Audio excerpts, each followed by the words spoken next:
Alright everybody, welcome back to Learning the System. Now we're up to episode 5. Today we're talking about combat, injury, kind of recovery, how that kind of works in Fate. So I know I've talked about it a few different ways here where Fate doesn't work like other games. So like for example in Dungeons & Dragons you have hit points. Every time you get hit, you lose a certain amount of hit points, and when you go to 0, then you fall unconscious or you start dying or whatever. And a lot of games follow that trend. You know, they have some kind of hit point determiner or something like that. Fate actually does kind of have its own hit point system, sort of. It works a little differently. It's kind of more akin to a World of Darkness, you know, where you have like your dots and you take your regular aggravated damage or whatever.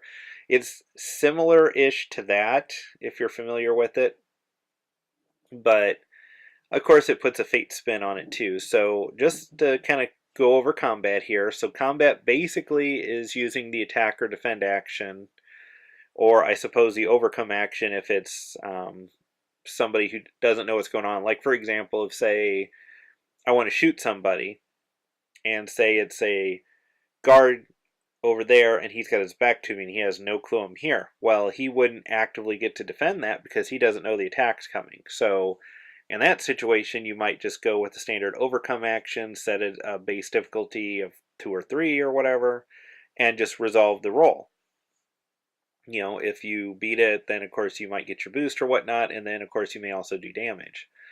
If the guard knows I'm there, then of course you're going to use the attack action. They'll go active and use the defend action to defend against it, and then that's basically how combat's going to work. It's essentially just a skill roll like anything else in the game. How it works, though, with damage and everything. So, for example, say... We'll just use this poor guard that I've been beating up on here, and I think the last 2 episodes here. So say there's a guard, and he's attacking me, and I've got a sword, and I'm attacking him back. So what I would do on my turn is I would go and roll, or I would use the attack action, excuse me, to try and hurt him with my sword. So what I would do then is I would roll my, say, melee skill, or sword skill, whichever it may be, because the skills can vary a little bit from world to world, but that's a different story. But so say I use my sword skill plus 4 fate dice. So say my sword skill is 3 and I roll 3. So I get 6. So how that would work then is he would roll his, say, sword skill plus his 4 fate dice and try to beat a 6, which is my difficulty or whatever. So let's say he does really crappy and say he rolls 2. So I have beaten the difficulty then by 4. So what that is considered in Fate is a 4 shift hit, which means basically I've exceeded the difficulty to hit by 4. So in Fate, there are no stats for weapons, really. The damage they do is based on the roll to hit. So in this example, I have done potentially 4 points of damage because I've got 4 shifts past the difficulty. So then what that person would do, and it depends whether they're like a low-level NPC or a character or whatnot, but most characters are going to have what they call stress boxes, and then you're going to use those stress boxes to soak the damage, as they would say in White Wolf, or take the damage. And then if you still have stress boxes remaining, then you can keep fighting. But that's really kind of how weapons work in this game. They don't have their own stats per se. They basically just let you roll a skill. If you do really well on the skill roll, then you just do damage based on how high you rolled on the skill roll. Weapons can have stats in the ways that for example, they could have their own aspects. So, you know, say you've got, oh, I don't know, like a shotgun. You know, a shotgun may have an aspect on there deadly at close range. So if anybody gets very close to you, then perhaps you get like, you know, you can invoke that aspect to do extra damage when they're up close. But the damage it would always do would be rolling the die on the attack, to see what happens. So that's really different than a lot of games, because I can't really think of another game where the weapons actually don't have a damage stat. You know, um, so that's really kind of a big bit of a mind flip there to get used to that one. At least it was for me.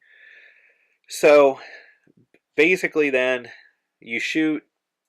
If you do well enough, then you'll inflict some kind of damage, like a 1 or 2 shift hit, or a 3 or 4 shift hit, or maybe a 5 or 6 if you invoke your own aspect, because you could, as part of this, and try to create an advantage or take use of an advantage or aspect to try and boost your roll up. Or, perhaps you attacked before and did a moderate amount of damage, and this time you've got a boost or something you can kick in there to help out. So, there's a lot of things that can affect it, but in general, that's how it works there. What if you beat the difficulty by how much, then that becomes your damage when you hurt somebody.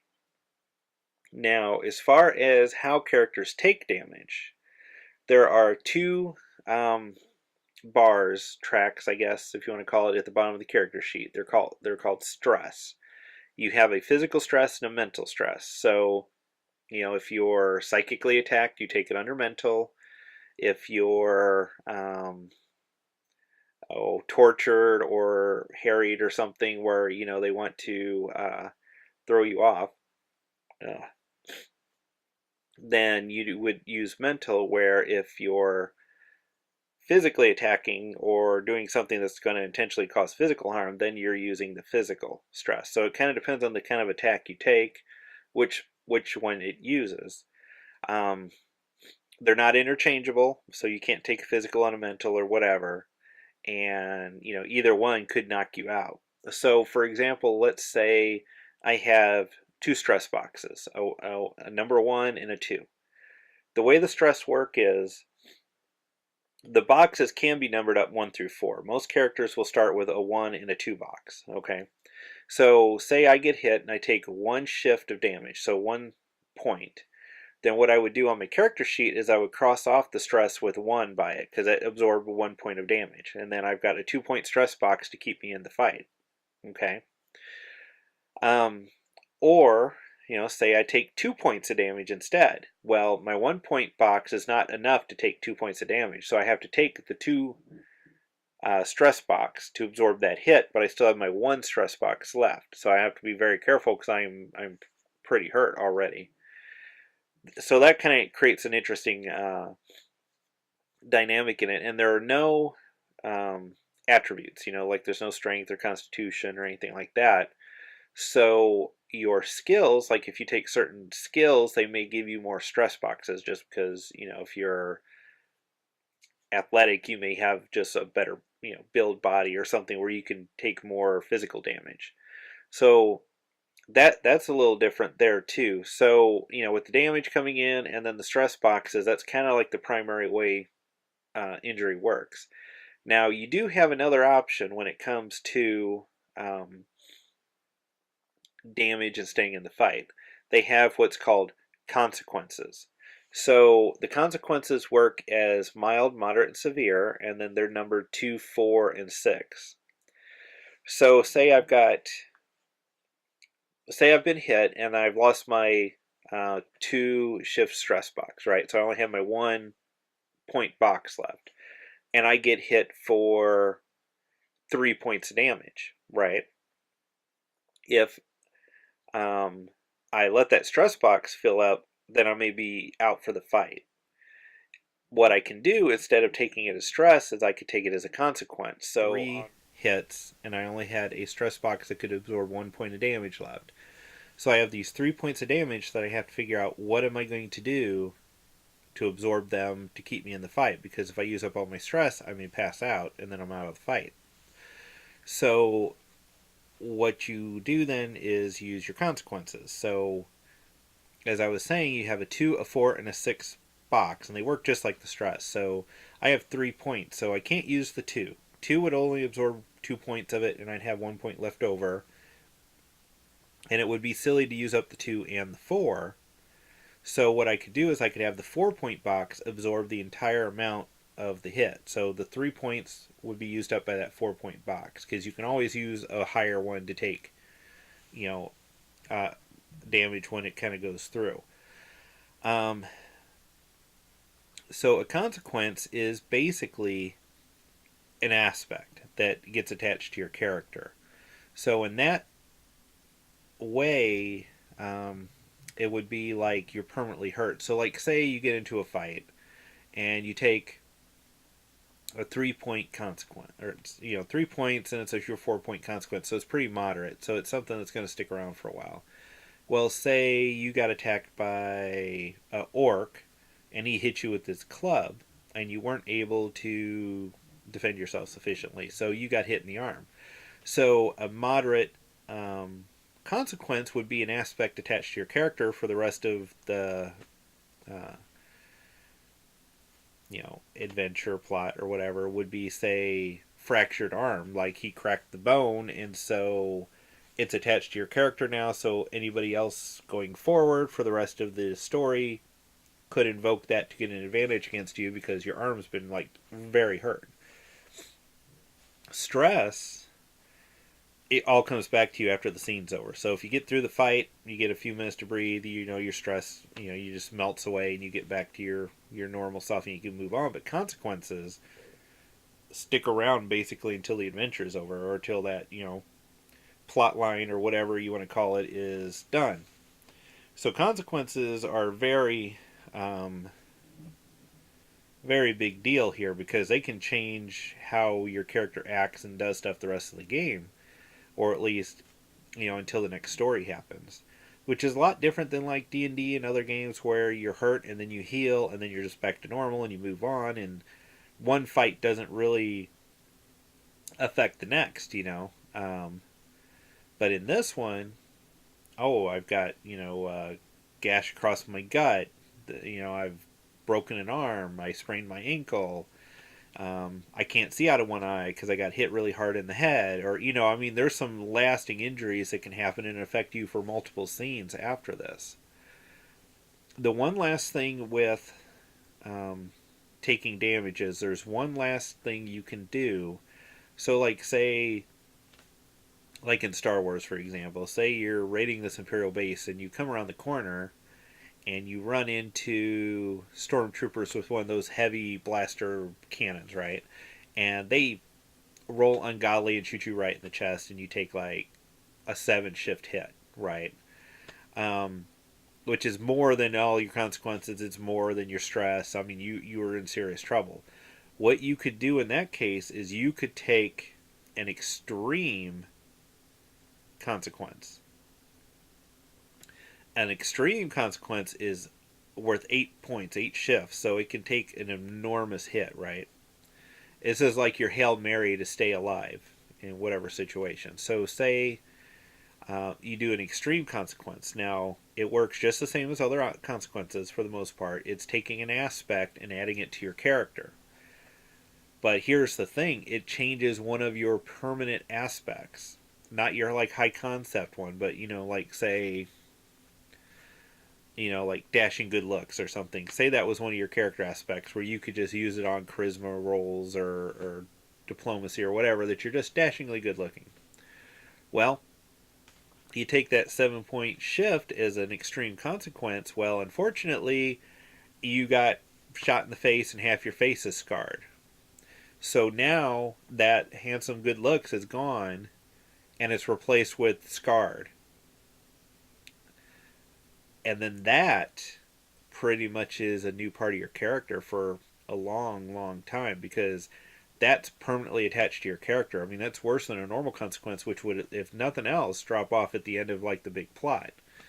With healing, basically like a consequence, you would, if you got medical attention, that would be like an overcome action versus the difficulty. So like, for example, if you had a severe consequence you took, the difficulty would be 6 for a medic to heal it, and then you just need a certain amount of game time, and then you would get better.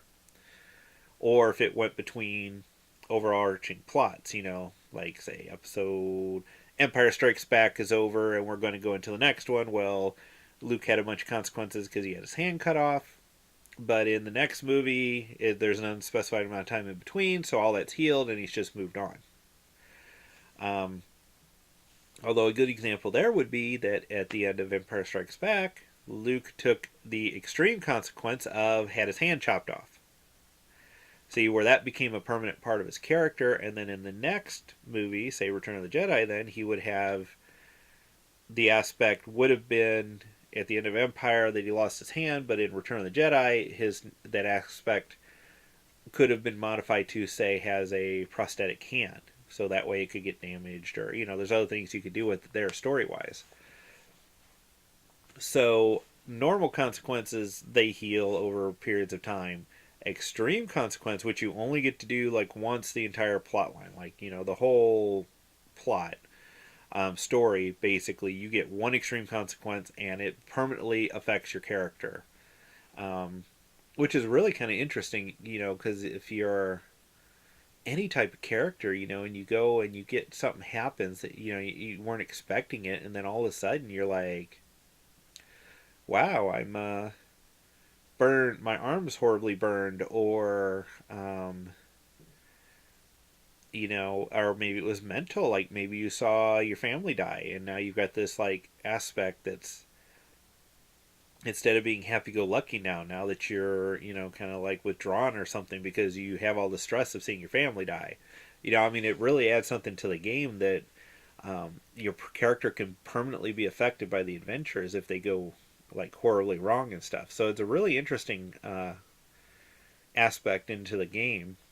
Aspect, not you know. Um, but anyway, that's just kind of an overview and a base tutorial of combat, injury, um, dealing with damage, that sort of thing. So kind of give you an idea there. It's a really interesting system, and it's lasting effects, no real hit points per se. Um, it's really kind of interesting. Um, so anyway, thank you for watching. We'll catch you with the next episode here.